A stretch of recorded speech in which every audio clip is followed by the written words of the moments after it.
और स्वागत है आपका आपके बेहतरीन से यूट्यूब चैनल प्रवीण क्लास में, ठीक है ना। तो जंग अभी बाकी है, ठीक है ना। अंतिम दिन अंतिम प्रहार, 20 MCQ 20 मार्क्स, ठीक है। हम बातें करते हैं, देखो ध्यान से, ठीक है।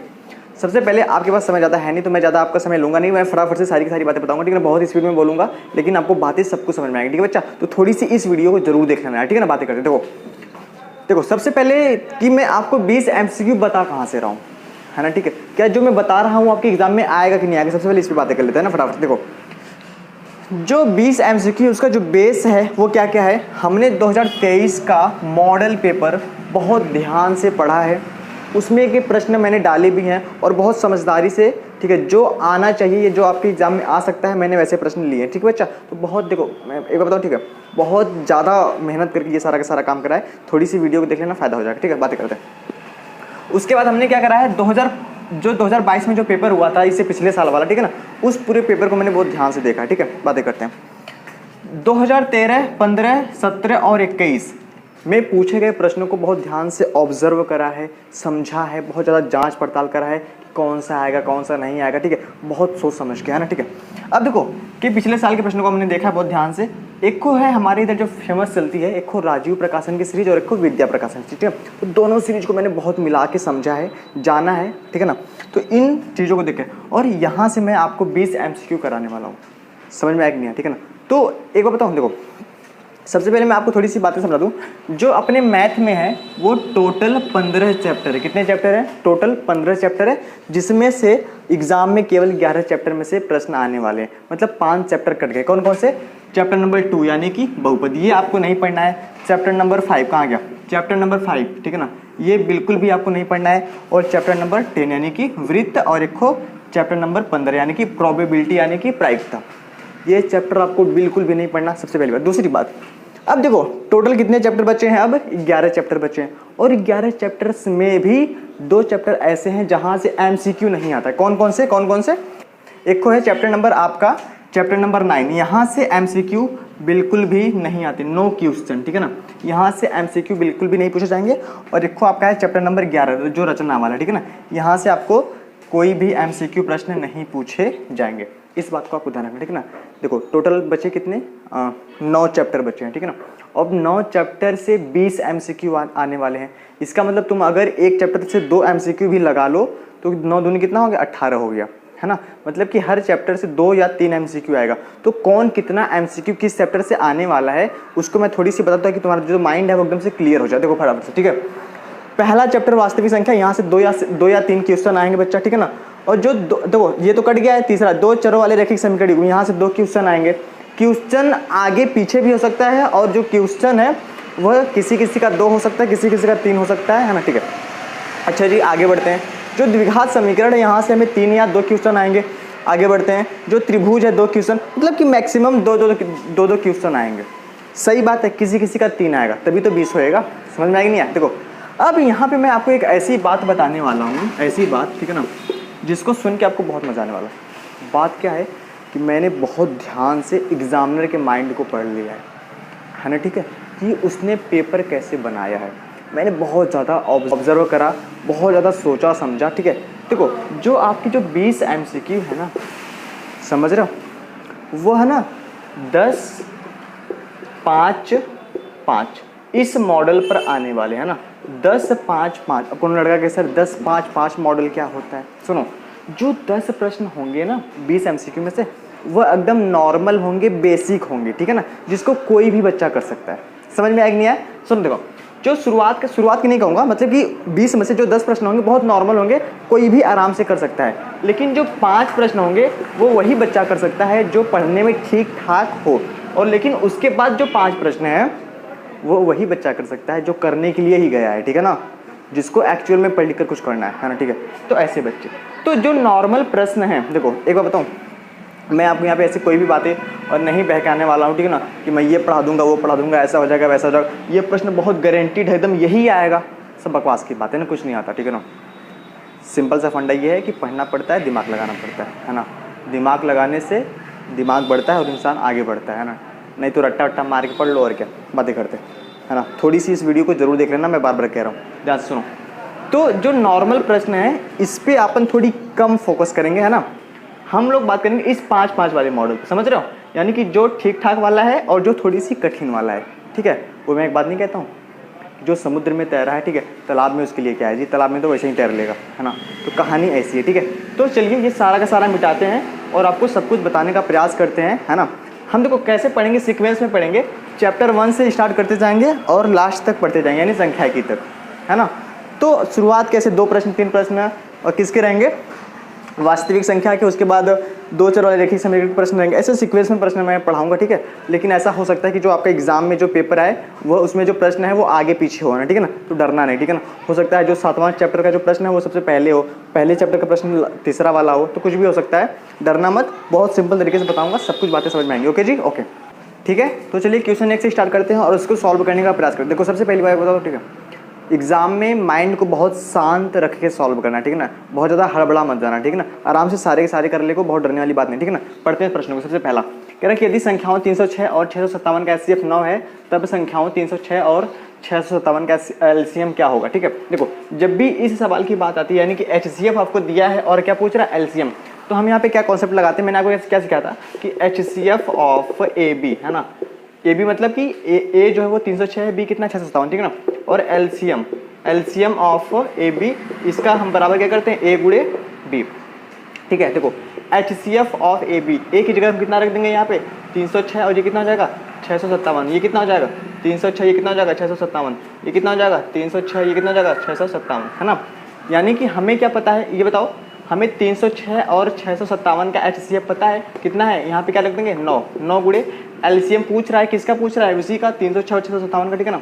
तो हम लिख देंगे एलसीएम 306 और 657, ठीक है ना, 657 इक्वल टू ये क्या है, ए 306 और गुणे 657, ठीक है। फिर इसको सॉल्व कर लेंगे। देखो एलसीएम को इधर रहने देंगे, 9 को इसके नीचे ले जाएंगे, है ना। तो क्या हो जाएगा एलसीएम, देखो हमें खाली एलसीएम निकालना, तो कितना हो जाएगा 306 गुणे 657 और बटन कितना जाएगा 9। देखो आपको लड़का क्या करेगा, इसको गुणा करेगा, इसको गुणा करने में 5 घंटा लगाएगा, है ना। सबसे पहले इससे काट लो फिर गुणा करो, आसान रहेगा, ठीक है ना। देखो कैसे करेंगे, ऐसे 9 त्रिक 27 हो जाएगा, 3 बचेगा 36, 9 चौको 36, 34 का जब आप 657 में गुणा करेंगे तो कितना आ जाएगा ऑप्शन नंबर, यानी कि ये वाला क्या हो जाएगा, बिल्कुल सही हो जाएगा, ठीक है ना। तो माइंड को साथ रखेंगे, आराम से, बिल्कुल आराम से करेंगे, डरने की जरूरत है नहीं, ठीक है। बात करते हैं दूसरे प्रश्न में। कह रहे कि परिमेय संख्या, है ना, परिमेय संख्या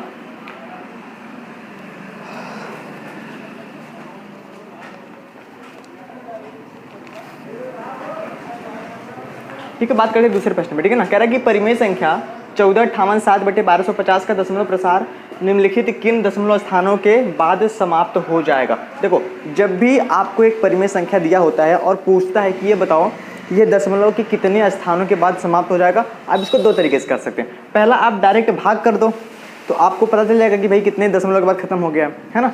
या दूसरा तरीका क्या है कि ये जो हर में है ना, ये कौन 1250, ठीक है ना, इस 1250 का क्या कर दो तुम, तुरंत इसको पकड़ के क्या कर दो, इसका गुणनखंड कर दो, ठीक है ना। तो किससे कटेगा बच्चा, 5 से कटेगा, ठीक, कितना हो जाएगा 5 दूनी 10, है ना, कितना हो जाएगा 5 दूनी, ठीक है 1250 का, ठीक है। तो 1250 का पकड़ के तुरंत क्या कर दो बच्चा, इसका गुणनखंड कर दो, है ना, ठीक है। यहाँ पे हो जाएगा 1250, किससे काटे 5 से काट दे, चलो, है ना। कितना हो जाएगा 5 दूनी 10, 2 बचा 5 बचे 25 और फिर 0 उतर जाएगा, है ना। फिर 5 से काटेंगे 5 बचे 25 हो जाएगा और फिर 0 उतर जाएगा, ठीक है ना। फिर कितना हो जाएगा 5 एकम 5 10 हो जाएगा और फिर 5 से काटेंगे कितना हो जाएगा 5 दूनी 10 और फिर किससे काट देंगे 2 से, यानी 1 हो गया, हाँ या ना। अच्छा, देखो ध्यान से। अब इसका जो हर है इसको हम कैसे लिख सकते हैं, देखो 1 2 3 4, तो क्या लिख सकते हैं, इसके हर को 5 के घाते 4 और गुणे कितना 2। तो याद रखना जो बड़ी घात होती है दशमलव के उतने स्थानों के बाद ये समाप्त होगा ना, ठीक है, यानी 4 स्थानों के बाद, यानी कि डी वाला ऑप्शन क्या हो जाएगा, बिल्कुल सही हो जाएगा, ठीक है। ऐसे करना है बहुत फोकस के साथ, बहुत ही मजा आएगा, है ना। बातें करते हैं तीसरा प्रश्न, है ना, ठीक है। अच्छा यहाँ पे एक मैं छोटी सी बात बता दूं, कई बार क्या पूछता है कि परिमेय संख्या का दशमलव प्रसार कितने तरह का होता है, 2 तरह का होता है, एक को शांत दशमलव प्रसार, एक को अशांत दशमलव प्रसार, ठीक है ना। इसको थोड़ी सी आपको ध्यान रखना, ठीक है। बातें करते हैं आगे। अच्छा। और हाँ, एक सवाल और पूछता है, जैसे वो आपको एक संख्या देगा, ठीक है ना, इसलिए उसने क्या करा, एक आपको संख्या दे दिया और कहा कि बताओ इसका दशमलव प्रसार क्या होगा, शांत होगा कि अशांत होगा। तो आप क्या करना, इसको पकड़ के इसके हर का गुणनखंड करना। अगर इसके हर के गुणनखंड में 2 आया और 5 आया या 2 गुणे 5 करके आया तो यकीन मानना कि वह शांत होगा। अगर ऐसा नहीं है, कोई और अंक है, तो पक्का पक्का ये है कि ये क्या हो जाएगा, अशांत हो जाएगा। बातें करते तीसरा, कह रहे किसी धनात्मक पूर्णांक q के लिए प्रत्येक धनात्मक सम पूर्णांक का रूप होता है। जब भी ऐसी सवाल आती है ध्यान समझना, ठीक है। प्रत्येक धनात्मक सम पूर्णांक यानी कि किसी धनात्मक पूर्णांक के लिए प्रत्येक धनात्मक सम पूर्णांक का रूप होता है। कैसा होता है, 2q का होता है। क्यों? क्योंकि जब जब आप यहाँ पे सुनो, आप क्या करना, रख के चेक करना ना, बहुत ध्यान से देखो।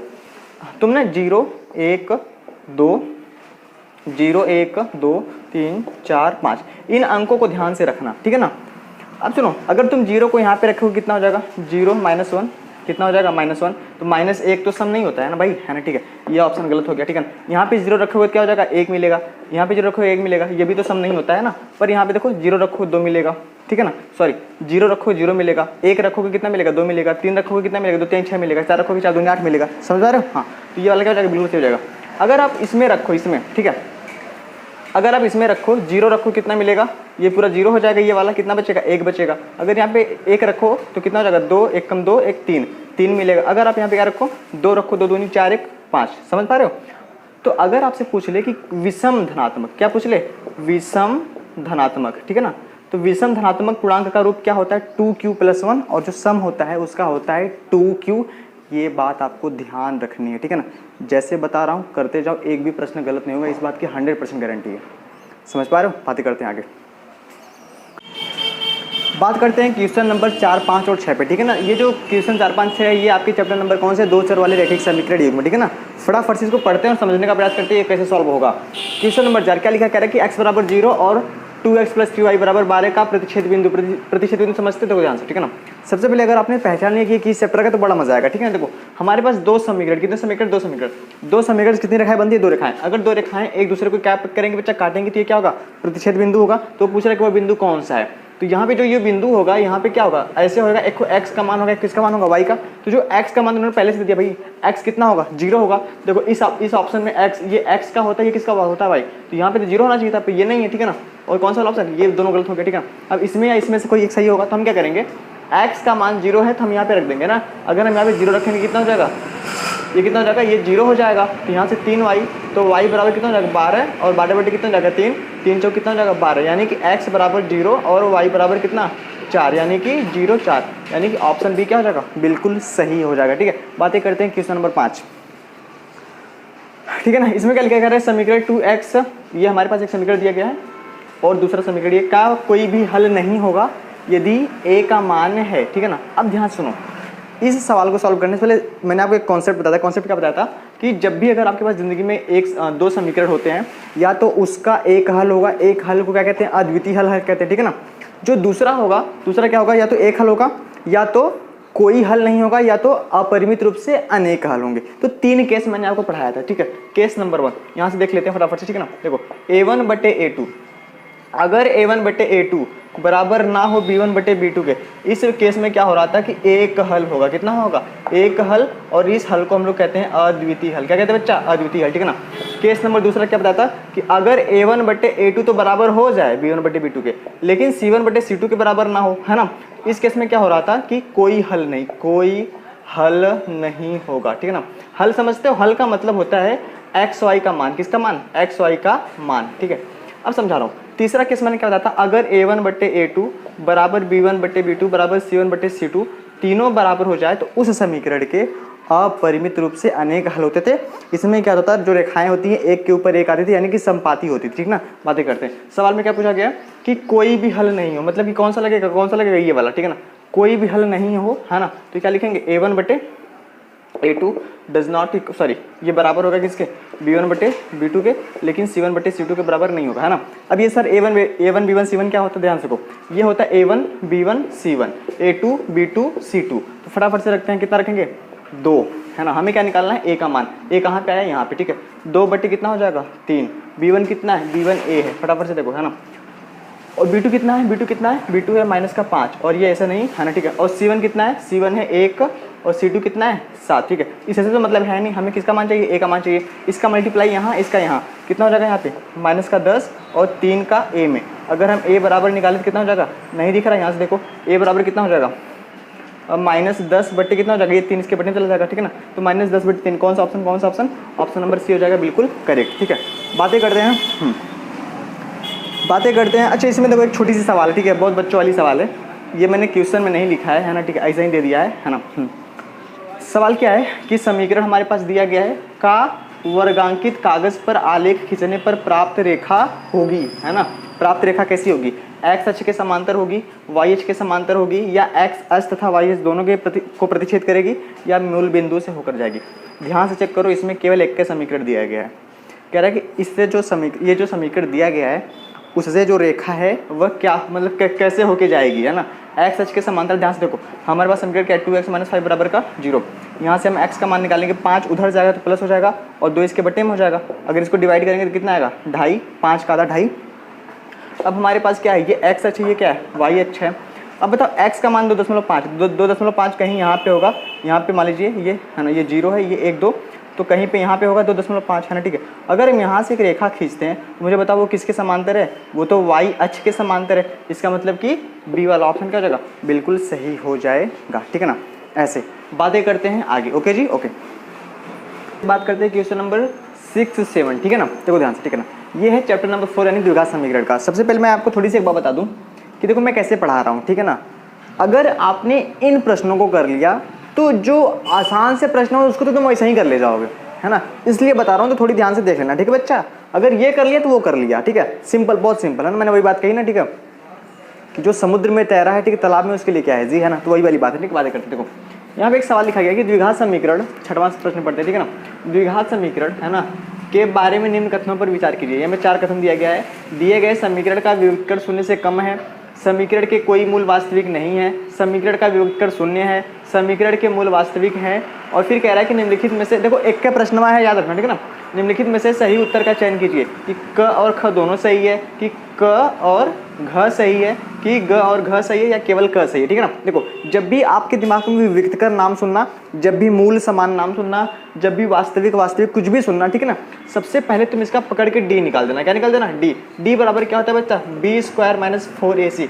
डी का मतलब होता है डिस्क्रिमिनेंट। क्या होता है, डी का मतलब होता है डिस्क्रिमिनेंट, यानी कि इसको हिंदी में कहते हैं विविक्त कर। क्या कहते हैं, विविक्त कर, है ना। तो अब किस सोचेगा सर इसमें ए बी सी क्या होता है, ध्यान देखो, ये होता है ए, ये होता है बी, और ये क्या होता है, सी होता है। फटाफट से रखते हैं ना, ठीक है। बी का मान कितना है, -4 का स्क्वायर कर देंगे, -4 गुणे ए का मान कितना है 2, और सी का मान कितना है 3।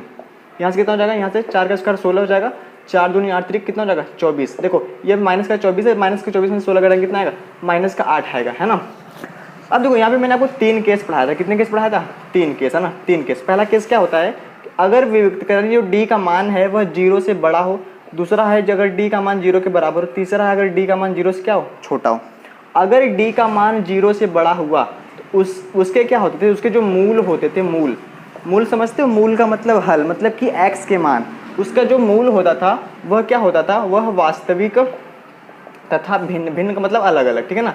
और अगर d बराबर 0 है तो इसका जो मूल होता था वह वास्तविक प्लस समान का मतलब बराबर, है ना। समझ रहे हो।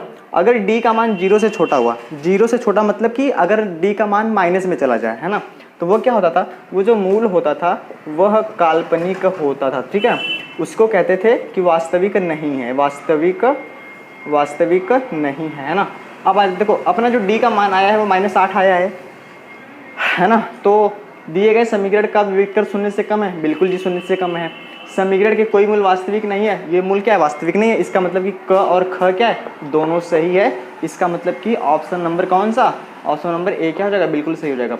समीकरण का विविक्तकरण 0 है, बिल्कुल गलत बात है ना। 0 कहाँ पे आया है, समीकरण के मूल वास्तविक है, वास्तविक तो है ये नहीं है ना। ये दोनों ऑप्शन क्या हो जाएंगे, गलत हो जाएंगे। बात करते हैं क्वेश्चन नंबर 7।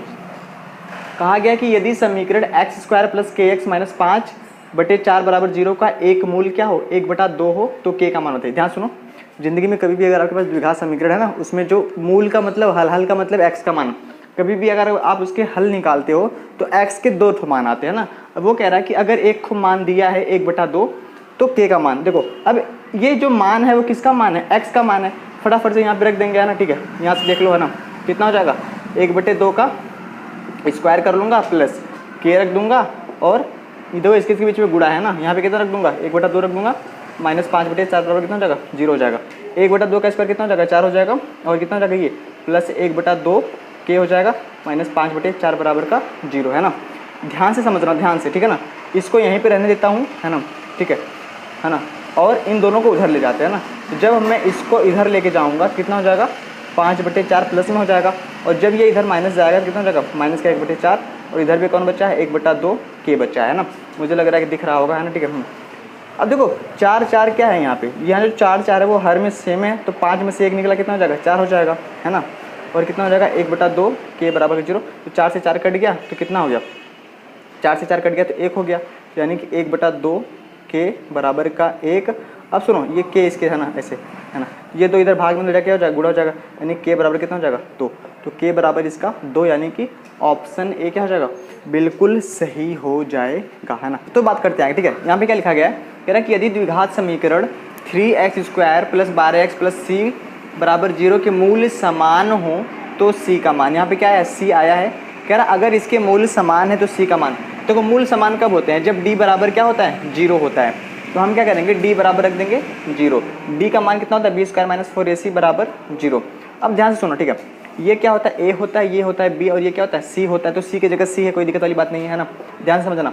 b² यानी कि 12 का स्क्वायर माइनस 4 गुणे a का मान कितना है 3 है, मैं देखो कचरा की तरह लिख रहा हूँ पर डरना मत ठीक है ना, हाँ 3, और c का मान कितना है c है, और बराबर कितना है 0, तो 12 का स्क्वायर 144 माइनस 4 3 12, और कितना हो जाएगा यहाँ से 12 c बराबर का 0, 12c को इधर ले जाएंगे 144 बराबर 12c, तो c बराबर 144/12, अगर हम इसको बाहर करेंगे तो c बराबर कितना आ जाएगा 12 आ जाएगा, यानी कि ऑप्शन सी क्या हो जाएगा बिल्कुल सही हो जाएगा, ठीक है ना, ऑप्शन सी क्या हो जाएगा बिल्कुल सही हो जाएगा। बातें करते हैं आगे, क्वेश्चन नंबर 8 और 9, ये कौन से चैप्टर का, ये त्रिभुज यानी चैप्टर नंबर 6 का है, ठीक है ना।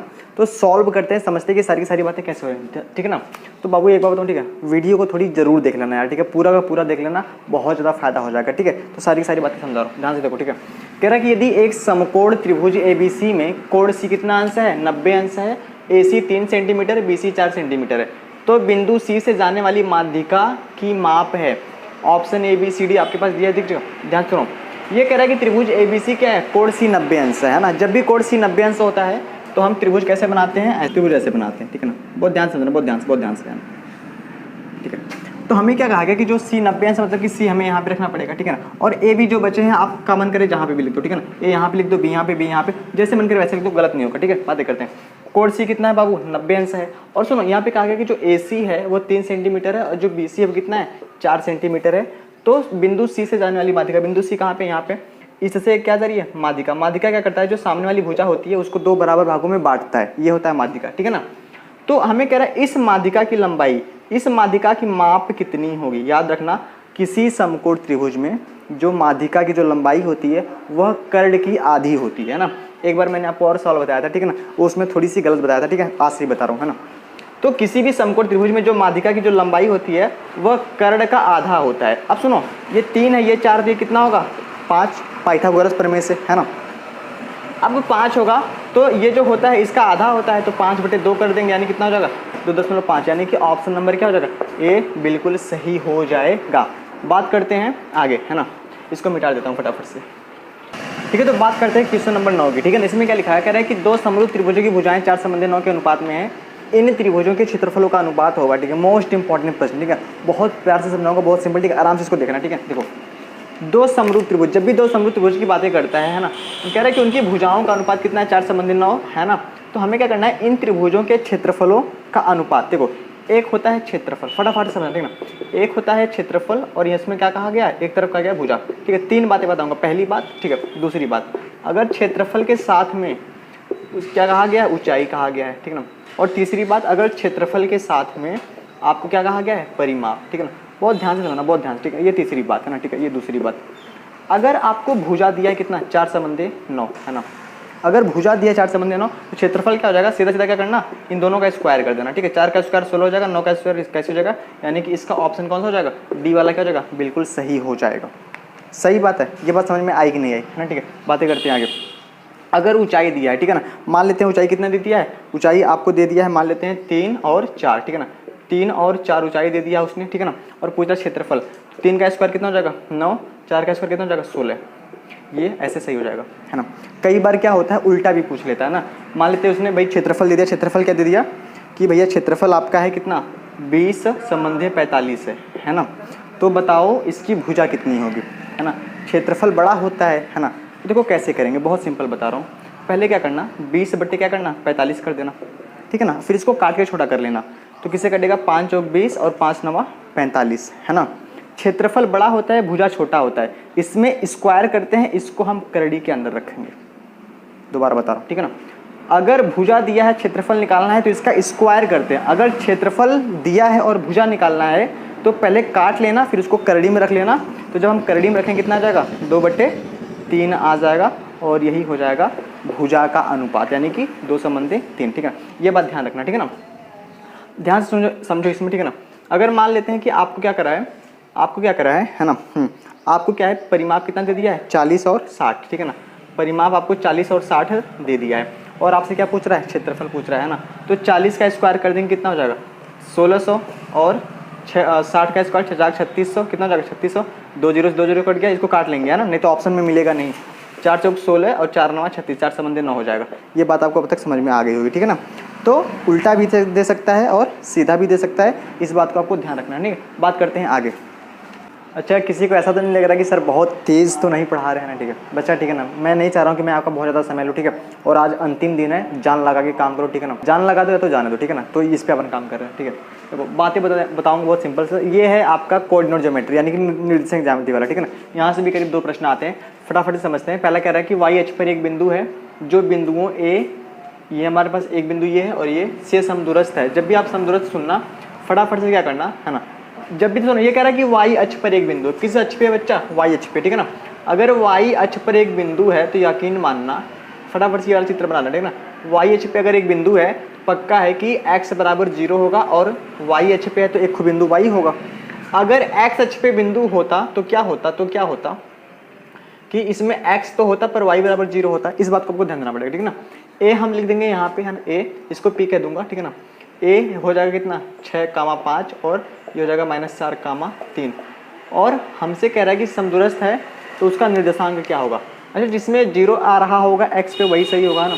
0 0 0 सब में 0 दिया है ना। अच्छा जी, कुछ भी करके हमें y का मान निकालना पड़ेगा। हम क्या करेंगे, हम कर लेंगे PA बराबर PB। क्या कर लेंगे, PA बराबर PB, है ना। यानी कि दूरी सूत्र क्या होता है, x2 - x1 का whole square plus y2 - y1 का होल स्क्वायर करड़ी के अंदर, है ना। मध्य बिंदु का निर्देशांक क्या होता है, x1 + x2/2, y1 + y2/2। ये आपको ध्यान रखना पड़ेगा, ठीक है ना। अगर जिंदगी में कभी भी अगर आपके पास एक बिंदु दिया है 3, 4 और इससे कह रहा है कि मूल बिंदु से क्या निकालो बच्चा, दूरी निकालो, ठीक है। तो समझ जाना कि मूल बिंदु कितना होगा 0, 0। तो ये क्या हो जाएगा x1 y1, ये क्या हो जाएगा x2 y2। दोबारा से वही वाला फार्मूला लगाना, x2 - x1 का whole square plus y2 y2 - y1 का होल स्क्वायर करड़ी के अंदर करके इसको क्या कर देना बच्चा, सॉल्व कर देना, ठीक है ना। बातें करते हैं आगे। देखो PA बराबर PB, है ना। तो क्या हो जाएगा x2 - x1 का होल स्क्वायर प्लस इसी के अंदर y2 - y1 का होल स्क्वायर। इसी तरह इधर भी क्या हो जाएगा, x2 - x1 का whole square plus y2 - y1 का होल स्क्वायर, है ना। देखो इसको कहना x1 y1, इसको क्या कहना x2 y2, और इसको भी क्या कहना x2 y2, ठीक है ना। अब देखो x2 6 में से 0 घटाएंगे, कितना घटाएंगे 6 में से 0 घटा के स्क्वायर कर दिया है। y2 कितना है, y2 5 में से y घटा के, है ना। 5 में से y घटा के क्या कर दिया, 0 कर दिया। यहाँ पे x2 ये वाला -4 और 0 घटा के स्क्वायर कर दिया, प्लस y2 3 है और y घटा के स्क्वायर कर दिया, है ना, ठीक है। दोनों तरफ करड़ी है, करड़ी से करड़ी क्या होगी, हट जाएगी। तो यहाँ पे देखो 0 में से घटाएंगे 0 आएगा, मतलब 6 में से 0 घटाएंगे 0 आएगा, 6 का स्क्वायर बचेगा। और देखो करड़ी से करड़ी हट चुकी है ना। अब देखो यहाँ पे लगेगा a - b का होल स्क्वायर। थोड़ी बड़ी सवाल है पर इसको फटाफट से कर लेते हैं। 5 का स्क्वायर 25 हो जाएगा, और प्लस a का स्क्वायर y स्क्वायर हो जाएगा, माइनस मतलब कि y इसका स्क्वायर इसका y स्क्वायर, और 2 × 5 = 10y, कितना हो जाएगा 10y। और इधर कितना हो जाएगा, -4 का स्क्वायर करेंगे तो 16 आएगा, और इसमें भी लगेगा 9 प्लस y का स्क्वायर माइनस का 6y। फटाफट से देखो दोनों तरफ y स्क्वायर है, ये कट जाएगा। देखो 16 9 कितना होता है 25, और यहाँ पे कितना है 25, ये भी कट जाएगा। क्यों, क्योंकि इधर प्लस में, इधर भी प्लस में, इधर आएगा तो माइनस में हो जाएगा। यहाँ पे क्या बचा है, 6 का स्क्वायर 36 बचा है, -10y बचा है, और यहाँ से -6y, ठीक है ना। ये आप आराम से करना, मैं कर रहा हूँ, ठीक है ना। हाँ 36 और कितना हो जाएगा, ये माइनस का 10y इधर से आएगा, तो जब इधर जाएगा तो प्लस हो जाएगा, तो 10 में से 6 निकलेगा कितना आएगा 4y। तो y बराबर कितना हो जाएगा, ये 4 इसके बटे में चला जाएगा, तो y बराबर हो जाएगा 36/4। तो कितना आ जाएगा 36/4, जब हम करेंगे तो कितना आ जाएगा 9 आ जाएगा, यानी y का मान 9, है ना। x का मान कितना है 0 और y का मान कितना है 9। इसका मतलब ये है कि ऑप्शन क्या हो जाएगा, a बिल्कुल सही हो जाएगा, ठीक है। बातें करते हैं आगे, ये थोड़ा सा इसको मिटा देता हूँ, है ना। देखो फटाफट से यहाँ पे क्या लिखा गया कि ए ओ बी सी एक आयत है। क्या है बच्चा? आयत। जब भी आपसे आयत कहता है ऐसे, है ना, फटाफट से आयत बना लेंगे। और यहाँ पे एक बहुत ध्यान देने वाली बात ये है कि आप जैसे इसने कहा है वैसे ही लिखेंगे, है ना। ए ओ बी सी, तो ऐसे लिखेंगे ए ओ बी सी। आपका मन आप यहाँ से भी लिख सकते थे ना, ए ओ बी सी, लेकिन एक तरफ से लिखते जाएंगे। जिनके शीर्ष 3 शीर्ष हमको दिया है, एक को 0,3 है और इसको क्या कहा गया है 0,0 कहा गया है, और इस बी को क्या कहा गया है 5,0, बस 3 दिया है। इसके विकर्ण की लंबाई, विकर्ण क्या होता है? कोना कोनी, है ना, इसको मिला दो, है ना। इसको नहीं मिलाएंगे क्यों? क्योंकि ये बिंदु हमारे पास पता ही नहीं है ना। इसको मिलाएंगे और इसमें क्या लगा देंगे? दूरी सूत्र लगा देंगे, क्योंकि ये क्या है x1 y1 है और ये क्या है? ये क्या है? x2 y2, ठीक है ना। तो फटाफट से लगाएंगे, है ना, ठीक है। तो x2 - x1 का होल स्क्वायर, 5 - 0 का स्क्वायर कितना करेंगे? 25 हो जाएगा, प्लस 0 - 3 का स्क्वायर कितना हो जाएगा? 9, है ना, और 25 9 कितना हो जाएगा? 34। यानी कि ऑप्शन नंबर सी क्या हो जाएगा? बिल्कुल सही हो जाएगा, ठीक है। बातें करते हैं। अच्छा देखो, ये 2023 के मॉडल पेपर में प्रश्न आया था, ठीक है। फटाफट से मैं इसको थोड़ी सी करवा दूँ, है ना, डरना मत इस प्रश्न को देख के, बहुत आसान प्रश्न है। इसमें क्या लिखा गया है फटाफट से आप तब तक पढ़ते रहो, है ना। चलिए देखते हैं प्रश्न में क्या लिखा गया है। एक समचतुर्भुज के विकर्णों की लंबाई 16 सेंटीमीटर और 12 सेंटीमीटर है, तब इस चतुर्भुज की भुजाओं की लंबाई, है ना। कह रहा है कि देखो समचतुर्भुज क्या होता है? वर्ग का तिरछा भाग, है ना। ये है समचतुर्भुज। क्या है? इसमें भी सभी भुजाएं बराबर होती हैं, पर प्रत्येक कोण 90 अंश नहीं होता। ये कह रहा है इसके विकर्णों की लंबाई, है ना, ठीक है। ये विकर्ण हो गया 1 और ये 2। आपको क्या लग रहा है? दोनों विकर्ण बराबर होंगे? नहीं होंगे, ये बड़ा लग रहा है ना। तो ये कह रहा है कि 16 सेंटीमीटर है और ये वाला जो विकर्ण है वो कितना है? 12 है। तब इस समचतुर्भुज की क्या निकालिए? तब इस समचतुर्भुज की हमें क्या निकालना है बच्चा? भुजा निकालनी है। याद रखना, इसके जो विकर्ण है वो एक दूसरे को क्या करते हैं? बराबर भागों में बांटते हैं तथा 90 अंश का कोण बनाते हैं, है ना। जैसे ये 16 है तो ये 8 होएगा और ये 8 होएगा। जैसे ये 12 है, ये 6 होगा और 6 होगा, ये कोण कितने होगा? 90 अंश होगा। अगर ये कोण 90 अंश है तो ध्यान से देखो, ये इस त्रिभुज को ध्यान से देखो, है ना, ये वाला, है ना। अगर ये कोण 90 अंश का है तो 90 अंश के सामने क्या होता है? कर्ण। और ये एक समकोण त्रिभुज है ना।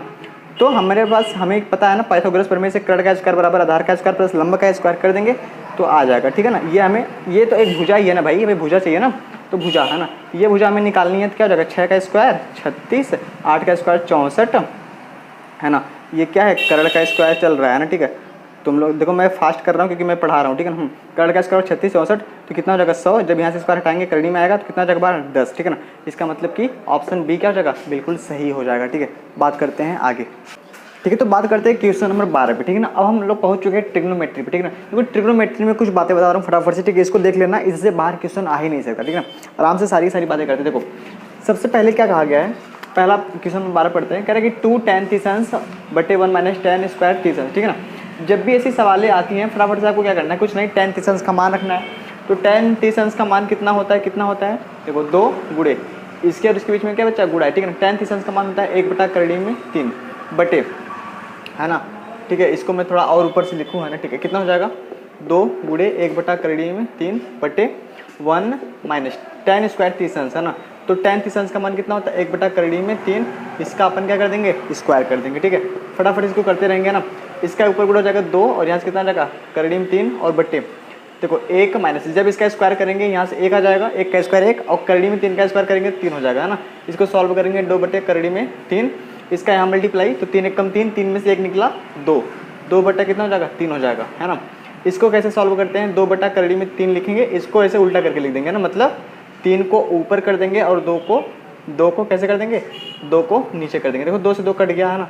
3/3। अब बच्चा क्या यहाँ पे आके रुक जाएगा, है ना, ठीक है। ऑप्शन में तो कोई मिल ही नहीं रहा है ना, ठीक है। इसका क्या करना पड़ेगा? इसका प्रमेयीकरण करना पड़ेगा ना। 3, ये जो 3 है इसको 2 बार हम 3 लिख सकते हैं। 3 यहाँ पे लिखा जाएगा, ये 3 से 3 कट गया, ठीक है ना। बचा कितना? 3 अब भी ऑप्शन में नहीं मिल रहा है ना। देखो, जो 3 है वो tan 60 अंश का मान होता है। इसका मतलब कि जो सी ऑप्शन है सही हो जाएगा, ठीक है ना। sin 60 अंश का मान कितना होता है? 3/2। cos 60 अंश कितना होता है? 1/2 और sin 30 अंश होता है 1/2, है ना। ये बात आपको ध्यान रखनी है, ठीक है। अच्छा, जो क्वेश्चन नंबर 13 है वह क्या मॉडल पेपर में आया है? लिखा है 4 tan थीटा बराबर 3 है, तो 4 sin theta minus cos theta बटे 4 sin theta plus cos theta का मान हमें निकालना है, ठीक है ना। इसका मान निकालना है, ठीक है ना। जब भी कोई अंकों वाली सवाल हो ना कि भाई sin थीटा का मान 2 दे दिया है, cos थीटा का मान कुछ दिया है, सबसे पहले त्रिभुज बनाना, उस मान को वहाँ पे रखना।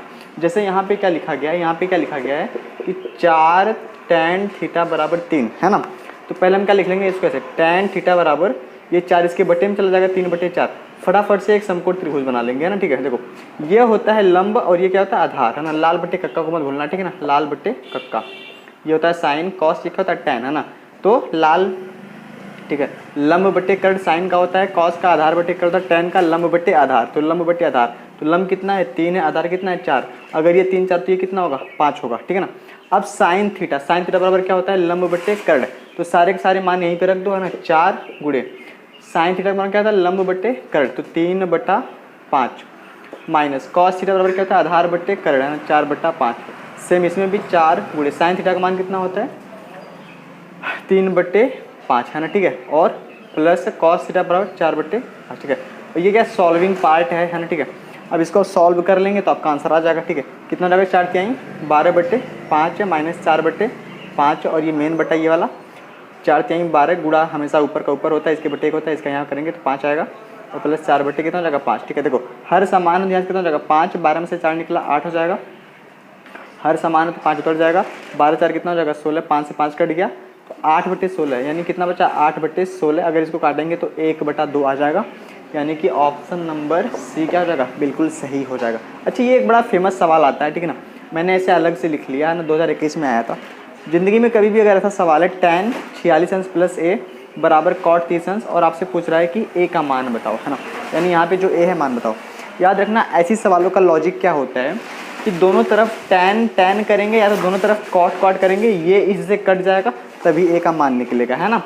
तो इधर रहने देते हैं, इधर क्या कर लेते हैं, इधर हम क्या कर लेते हैं, ठीक है ना, इधर tan कर लेते हैं फटाफट से। देखो कैसे करेंगे, उसका लॉजिक क्या होता है, जैसे हमने क्या लिखा tan 46 अंश प्लस a बराबर, अब ये cot 30 अंश है ना। देखो बहुत सिंपल तरीके से समझो, बहुत सिंपल, ठीक है ना। ये cot है, cot को cot लिख दो, कोई बात नहीं, 90 कर दो, 90 कर दिया। अभी बताओ 30 अंश कैसे आएगा, जब तुम 60 घटाओगे, है ना, जो ये है वही ये है, हमने कुछ अंतर नहीं करा। अब देखो लेकिन cot 90 पे चेंज होता है, किस में चेंज हो जाता है tan में, तो tan और साथ में किसको लिख लेते हैं 60 अंश को, यानी कि tan कितना हो गया 60 अंश हो गया।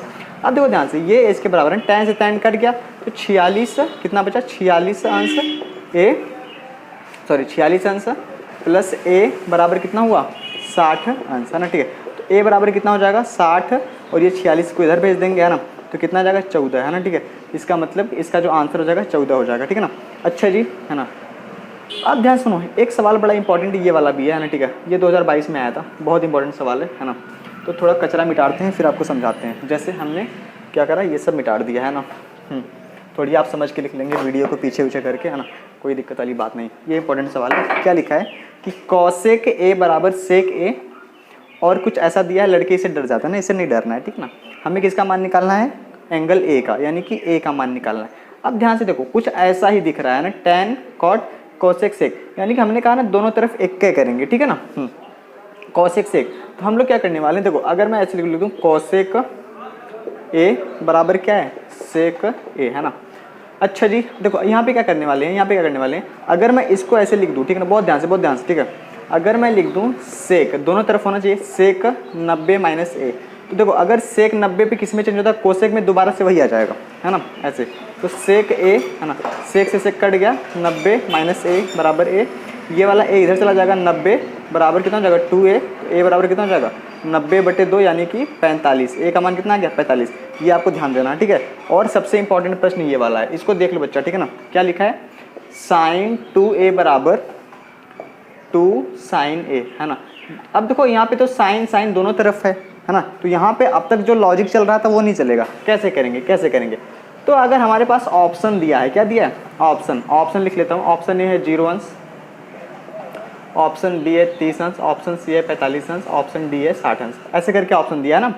आप क्या करना, सुनो, हमसे पूछेगा ए का मान, है ना, ठीक है, ए का मान, तो आप बारी बारी से यहाँ पे ऑप्शन को रखना, क्या करना ऑप्शन को रखना, जिस ऑप्शन को रखने पे दोनों तरफ बराबर हो जाए वही सही हो जाएगा। जैसे हमने यहाँ पे 0 रखा है ना, ठीक है, तो ये 2 है, यहाँ पे 2 गुणे 0 तो कितना हो जाएगा 0, तो साइन 0 अंश का मान कितना होता है 0।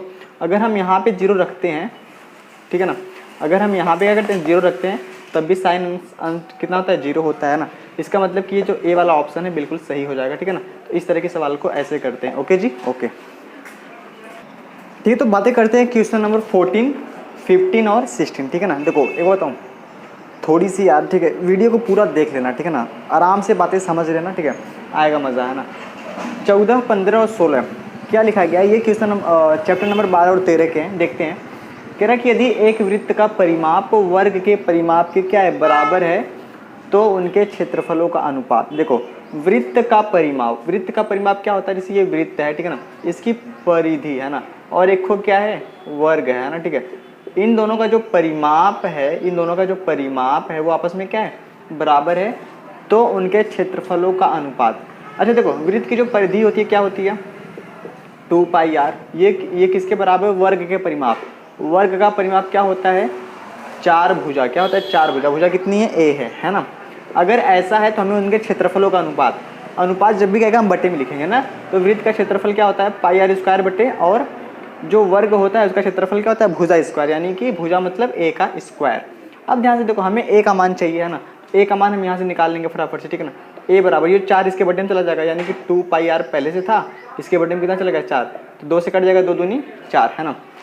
तो इस ए का मान, यानी ए का मान कितना आ चुका है, पाई आर बटे 2। इस मान को उठा के यहाँ पे रख देंगे ना, पाई आर स्क्वायर पहले से था, और पाई आर बटे 2, इसका क्या कर देंगे, स्क्वायर कर देंगे। तो हो जाएगा पाई आर स्क्वायर बटे, इसका स्क्वायर करेंगे तो पाई का स्क्वायर, फिर आर का स्क्वायर, और बटे कितना हो जाएगा, 4, ठीक है ना। इसके बटे कितना होगा, 1, तो ये ऊपर जाएगा, ये यहाँ जाएगा, है ना। तो पाई आर स्क्वायर बटे, ये 4 ऊपर चला गया, है ना, और नीचे क्या क्या बचा है, पाई स्क्वायर और आर स्क्वायर। तो आर स्क्वायर से पूरा ये कट गया, है ना, ठीक है। एक पाई से ये कट गया, है ना, ठीक है। अब देखो 4 बचा है, नीचे कितना बचा है, पाई, है ना। तो पाई का मान कितना रख देंगे बच्चा, 22/7, है ना, ठीक है। और ये 7 कहाँ चला जाएगा, ऊपर चला जाएगा, कितना हो जाएगा, 7 दूनी 7 चौक 28, 7 चौक 28 हो जाएगा, और नीचे कितना हो जाएगा, 22 हो जाएगा। अगर इसको काटिएगा, 2 से 2 कम 2, 2 चौक 8, और फिर 11, तो कितना आएगा, 14 संबंधे 11, यानी कि 14 संबंधे 11, यानी कि ऑप्शन बी क्या हो जाएगा, बिल्कुल करेक्ट हो जाएगा, ठीक है ना। तो इस तरह से आपको करना है, ठीक है। बातें करते हैं आगे। क्वेश्चन नंबर 15 कह रहा है कि 2 गोलों के आयतनों का अनुपात 64 संबंधे कितना है, 27 है, उसके पृष्ठीय क्षेत्रफलों का अनुपात है ना। 2 गोले हैं, है ना, ठीक है, एक गोला ये है और एक ये, ठीक है ना, ठीक है। इसके क्या कह रहे हैं, आयतन क्या होता है, 4/3 पाई आर क्यूब, गोले का आयतन। अब ये सुनो, इनके 2 गोलों का अनुपात है, तो हम एक गोले का क्या मान लेते हैं, एक की त्रिज्या को r1 मान लेते हैं, या आपका मन करे तो बड़ा मान लो, ठीक है। चलो एक को त्रिज्या को बड़ा मान लिया, तो 4/3 पाई क्यूब हो जाएगा, और नीचे भी कितना हो जाएगा, 4/3 पाई आर क्यूब हो जाएगा। और इसका अनुपात कितना दे दिया है, 64/27। तो ध्यान देखो, 4/3 पाई से 4/3 पाई कट गया, है ना, आर क्यूब। जब भी आप ये क्यूब और ये वाला हटाएंगे, ये सामने वाला कहाँ चला जाएगा, करड़ी के अंदर, और यहाँ पे कितना लग जाएगा, 3। इसका ये मतलब होता है कि हम 3 का जोड़ा बनाएंगे ना, 64 क्या होता है, 4 × 4 × 4, है ना, और 27 क्या होता है, 3 × 3 × 3, है ना, ठीक है। इसमें से एक को निकलेगा, 4 यहाँ से कितना निकलेगा, 3। हमसे कहा गया है उसके पृष्ठीय क्षेत्रफलों का अनुपात, है ना। पृष्ठीय क्षेत्रफल समझते हो, है ना। गोले का पृष्ठीय क्षेत्रफल क्या होता है, 4 पाई आर स्क्वायर, है ना। तो 4 पाई, एक को बड़का आर ले लेते हैं, हमें पूछा है उसके अनुपात ना, 4 पाई छोटका स्क्वायर, ठीक है। तो 4 पाई से 4 पाई कट गया, तो आर कितना है, 4, तो 4 का स्क्वायर 16 हो जाएगा, छोटका आर 3, 3 का 9, तो यानी 16 संबंधी 9, और ये लिख डी वाला ऑप्शन क्या हो जाएगा, बिल्कुल सही हो जाएगा, ठीक है। मैं सीधा पढ़ा रहा हूँ, बात नहीं कर रहा हूँ, ठीक है। क्यों, क्योंकि आपका एग्जाम है। एक गोले का व्यास कितना है, डी है, एक ये गोला है, क्या बच्चा, गोला है। कह रहा है कि इसका जो व्यास है कितना है, डी है, उसका आयतन होगा। गोले का आयतन क्या होता है, 4/3 पाई आर क्यूब। व्यास डी है, तो त्रिज्या कितना हो जाएगा, d/2, ठीक है। तो 4/3 पाई, जहाँ पे r है वहाँ पे कितना रख देंगे, d/2, और इसका क्या कर देंगे, क्यूब कर देंगे, है ना। तो 4/3 कितना हो जाएगा, 4/3 पाई। अब देखो d का क्यूब तो d क्यूब होएगा, पर 2 का कितना हो जाएगा, 8 हो जाएगा। तो 4 दूनी कितना हो जाएगा, 8, 2 तिहाई 6, यानी 1/6 पाई d क्यूब, यानी कि ऑप्शन नंबर कौन सा, डी बिल्कुल सही हो जाएगा। और ये 2013 और 15 में पूछा गया था, इंपॉर्टेंट प्रश्न है। बात करते हैं आगे, ठीक है। तो चलिए बात करते हैं क्वेश्चन नंबर 17, 18, 19 और 20, ठीक है। और इसके बाद आपकी क्लास खत्म, ठीक है ना। तो समझते हैं, ये चारों के चारों जो प्रश्न हैं वो हैं संख्यायिकी चैप्टर से, यानी कि चैप्टर नंबर 14, यानी कि लास्ट वाला, ठीक है ना। तो 4 प्रश्न मैंने लिया है, आपके एग्जाम में 3 या 2 भी हो सकते हैं ना, ठीक है। तो इसको समझते हैं क्या क्या है। देखो जितनी बातें बताऊंगा बहुत इंपॉर्टेंट है, ठीक है ना। कह रहे कि यदि कुछ प्रेक्षणों का माध्य 27 तथा बहुलक 45 है तब माध्यिका होगी। मैंने आपको एक सूत्र बताया था ना, ठीक है, ध्यान से समझना इसको बहुत प्यार से, ठीक है। देखो सबसे पहले लिखते हैं बहुलक, क्या लिखते हैं, बहुलक, है ना। बहुलक मतलब सबसे बड़ा, तो जो सबसे बड़ा होता है उसको पहले लिखते हैं। तो बहुलक बराबर क्या होता है, 3 माध्यिका, क्या होता है, 3 माध्यिका, या इसको माध्यक भी कहते हैं, 3 माध्यिका माइनस 2 माध्य, है ना, ठीक है। इसी फार्मूले पे रखेंगे और अपना आंसर निकल जाएगा। यदि कुछ प्रेक्षणों का माध्य कितना है, 27 है ना, ठीक है। अब सुनो हमें क्या निकालना है, अब बहुलक कितना है, 45 है, तो 45 बराबर 3 माध्यिका हमें निकालनी है। तो माध्यिका माइनस 2, बहुलक कितना है, 27 है ना, ठीक है। तो 3 माध्यिका, है ना, समझ रहे हो, 3 माध्यिका, तो ये कितना हो जाएगा, 27 दूना 54 हो जाएगा। और 54 को हम क्या कर देंगे, इधर भेज देंगे, है ना, तो माइनस में तो प्लस हो जाएगा, ठीक है। तो 54 हो जाएगा, जोड़ लेते हैं 5 4 9 5 4 9, और ये 3 इसके बट्टे में आ जाएगा, तो कितना आ जाएगा, 33। यानी कि ऑप्शन नंबर जो बी है वह बिल्कुल सही हो जाएगा। ये इंपॉर्टेंट फार्मूला है, ये डायरेक्ट भी पूछा जा सकता है, इसको याद रखेंगे, है ना। चलिए आंकड़ों 2 8 4 6 5 की माध्यिका, देखो एक होता है समांतर माध्य निकालना और एक होता है माध्यिका निकालना। जैसे ये सवाल है 1 से 10 तक की धनात्मक विषम संख्याओं का क्या निकालो, समांतर, समांतर क्या निकालो, माध्य। कह रहा है कि 1 से 10 तक की धनात्मक विषम संख्या, तो 1 से 10 तक धनात्मक विषम संख्या कौन सी होती है, 1 3 5 7 और 9, 1 से 10 के बीच में। जब भी समांतर माध्य कहता है हम सबको क्या करते हैं, जोड़ लेते हैं ना, सबको जोड़ लेंगे और गिन लेंगे, 1 2 3 4 5, तो 5, ठीक है। तो 3 1 4 5 4 9, 3 1 1 3 4 5 9 9 9 18, 18 7 कितना हो गया, 18 2 20 5 25, तो 25/5, तो काटेंगे कितना जाएगा, 5, यानी कि ये हो जाएगा डी वाला ऑप्शन सही हो जाएगा, ठीक है ना। ये होता है समांतर माध्य निकालना। लेकिन जिंदगी में कभी भी अगर आपको माध्यिका निकालनी है तो आप क्या करोगे, सबसे पहले छोटा अंक लिखोगे, यानी कि इसको बढ़ते क्रम में, पहले 2 लिखेंगे, फिर कितना लिखेंगे, 4, फिर कितना लिखेंगे, 5, और फिर कितना लिखेंगे, 2 4 5 हो गया, फिर कितना लिखेंगे, और 6, फिर कितना लिखेंगे, 8। तो माध्यिका क्या होता है, जो बीच का अंक होता है ना, 2 अंक इधर छोड़ देंगे, 2 अंक इधर, तो बीच का अंक कौन सा है, 5, यानी कि माध्यिका कितना हो जाएगा, 5, ठीक है। अब कोई लड़का के सर अगर ऐसा हो तो 1 2 3 4 5 6, 1 2 3 4 5 6, अब बीच का अंक कौन रहेगा मुझे बताइए। अब तो 2 अंक बीच में आ रहे हैं, तो क्या करेंगे, दोनों को जोड़ेंगे और उसका क्या कर देंगे, आधा कर देंगे ना, तो आपकी माध्यिका निकल जाएगी। बातें करते हैं, ये हो गया। लास्ट प्रश्न पढ़ते हैं।